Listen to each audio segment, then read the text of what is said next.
So what's happening, compressed air friends? Out here working hard today with my brother from another mother, Blake.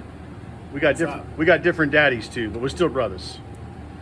So what we're doing out here today, what Blake is so diligently working on in here, is we've got an older Zex dryer here, and this customer has 3 older Gardner Denver air compressors in this room that all feed through this Zex dryer. And this Zex dryer gave them some troubles a little while back, and it shut down on a weekend when there was nobody here. Mind, I'm trying to talk. And basically their press room got flooded with a bunch of water in the compressed air lines, ruined a bunch of cylinders, ruined a bunch of solenoids. It was a bad deal. And in discussing this with the customer, I asked him, I said, would no air be better than wet air? And his answer was yes. And so what we did was we determined the dryer had some controller issues. It also had a suction line probe that was a suction line temp probe that was reading a little wonky. So we came out today. Blake's working on wrapping up replacing that probe right now, and we got the new controller in. And the other thing we're doing while we're out here is we're going to take this massive relay right here, and right here in the cabinet we have a set of wires coming from each of those Gardner Denver compressors. And what we are going to do is wire those compressors into this relay so that those wires connect back to the compressor through this relay.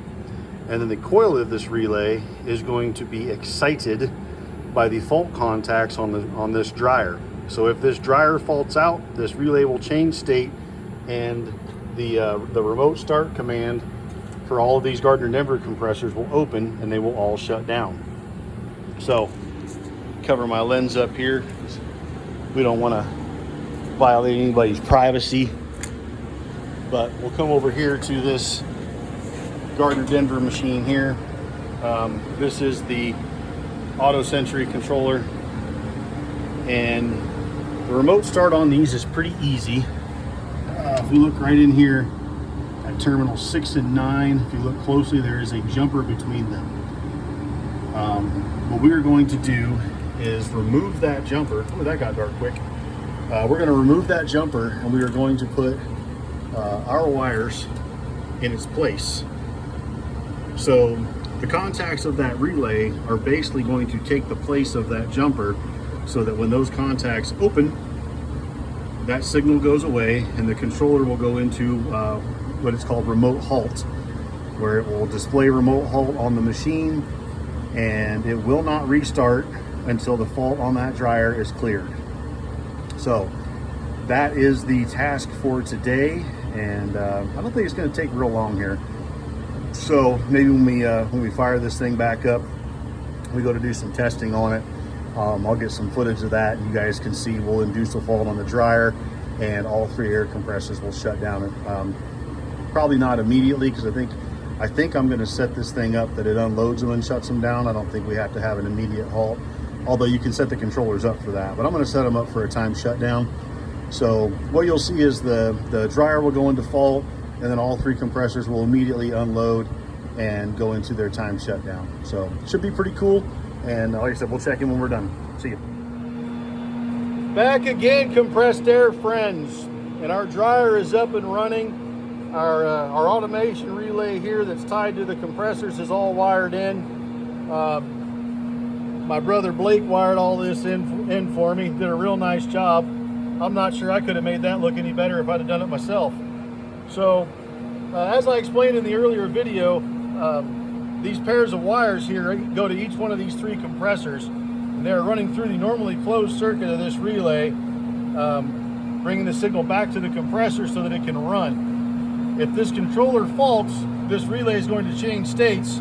These contacts will open, compressors will shut down. So right now, we have this compressor running right now, about 120 PSI, and he's running along pretty happy. So what we're going to do we're going to come in here, and to simulate a fault, I'm just going to yank this relay out. And if we come back over here to the air compressor, you will see the air compressor now says remote stop and is running unloaded. So if I let this air compressor go all the way through its cycles, it will eventually shut down, go into standby, until we put our relay back in to simulate the fault clearing.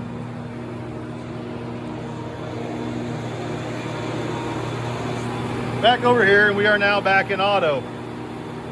Pay no attention to the change oil filter flag. So, all three of these compressors are wired this way so that as the customer wishes, if they are not here on a weekend or something and that dryer faults out, instead of putting wet air into their system, ruining cylinders, ruining solenoids, the compressors will just shut down, and they will remain shut down until the fault clears on the dryer. So, that's what we got for today, y'all. See you.